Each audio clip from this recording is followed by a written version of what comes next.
વારમાં હું વાંચતો હતો કે સિંહ અને સિંહણ બેઠા હતા. બહુ સરસ નાનું, કોણે લખ્યું નામ ભૂલી ગયો લેખકનું, નહીં તો મને નામ લે ચોક્કસ. પણ આ વાત તો પહેલાં મેં સાંભળેલી છે, પણ એમણે બહુ સરસ રજૂઆત કરી. તો એક સિંહ ને સિંહણ બે બેઠા હતા, મારણ કરીને બેઠેલા.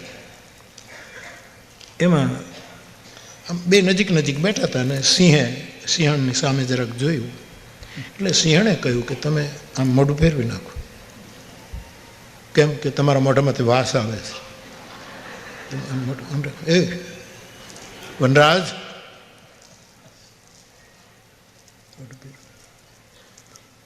કોઈને ગમે તો નહીં, પણ પત્ની બોલતી જે કહે આપણે સ્વીકારવું પડે છે.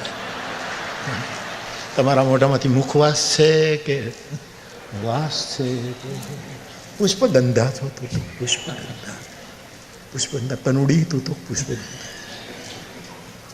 પત્ની કહે એટલે માનવું પડે.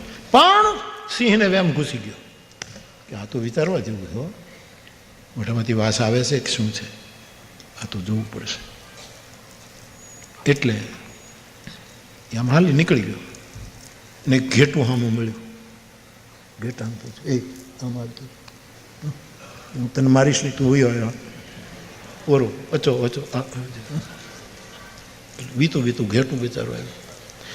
જરા મારું મોઢું ઊંઘતો, અરે કે તારું મોઢું ઊંઘું એટલે તારા મોઢામાં તું હમણાં ઉપાડી દઈશ મને. તો કે નહીં નહીં મારું યાર, હું સિંહ છું. ભગવાન કૃષ્ણ બોલ્યા છે પશુઓમાં સિંહ મારી વિભૂતિ છે. હા, હું દગો નહીં દઉં, નજીક આવ. પેલો બિચારો ઘેટું ધ્રુજે, ઊનનું આખું તોય ટાટ ચડી. તમે કલ્પના તો કરો સાહેબ, નહીંતર માણસ ઊનની શાલ ઓઢે તો આ ઠાર જે 2 દિવસથી શરૂ થયો છે એમાં આ તો આખું ઊનનું. તો એમ ધ્રુજારી છૂટી ગઈ, પણ ગયો, હિંમત કરી અને કીધું કે થોડી થોડી વાસ આવે છે. હા, અને પંજો માર્યો. હા બધા ઘેટા, તું મારા મોઢાની વાસ. એને તો એક જ પંજો કાફી હતો, ગોટો વાળી દીધો, બાદ નાખ્યો, પાછો નીકળ્યો. એક વરુ આવ્યું. વરુએ એના પહેલાં 2 કલાક પહેલાં એક અખબાર બહાર પડેલું ને વાંચી લીધેલું કે હાવજ ના મુખે ઘેટું આવું બોલ્યું એટલે એને મારી નાખવામાં આવ્યું. એટલે એણે પ્રેરણા લીધી કે સાચું બોલવું નથી, આ મારી નાખ. વરુ આમાં બચ્ચા જોતો નજીક આવ, મારું મોઢું સૂંઘ, આમાંથી વાસ આવે છે. એટલે એને થયું કે વાસ આવે છે એમ કીધું એટલે મારી નાખ્યો.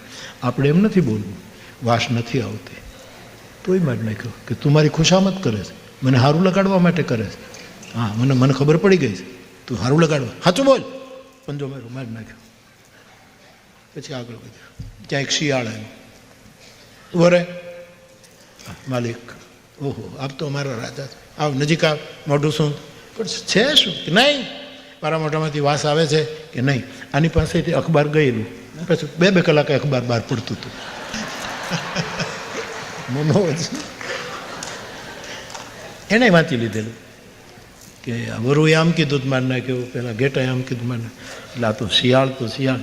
એટલે એણે શું કીધું, સાહેબ હું ઘણું સૂંઘું છું પણ મને 1 મહિનાથી શરદી છે.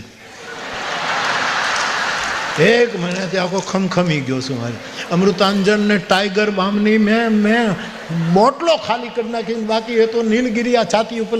પણ આજે ખોખડિયું થયું છે ને સાહેબ, આમાં વાસ નથી. જા જા નીકળી જા. કોની પાસે શું બોલવું, શું ન બોલવું, કેમ બોલવું, એ મારું રામાયણ શીખવે છે. આમાંથી આ પ્રેરણા મળે છે.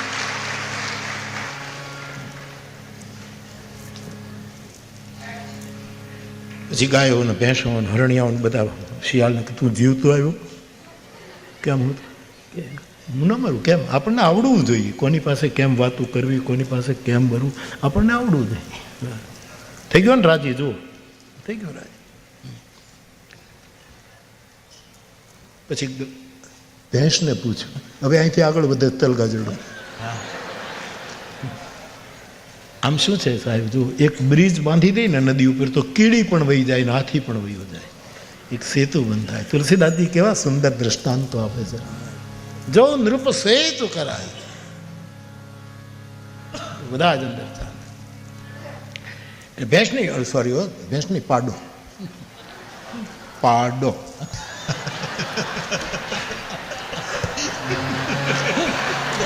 નિરંજનભાઈ પિંડિયા, પાડો. આનંદ કરવો છે ને. હવે 3 દિવસ છે સાહેબ, આપણે જ્ઞાન ક્યાં, આપણને કાંઈ ખબર છે સાહેબ. મોજ કરો, મોજ કરો. તખતદાનને યાદ કરી લીધું.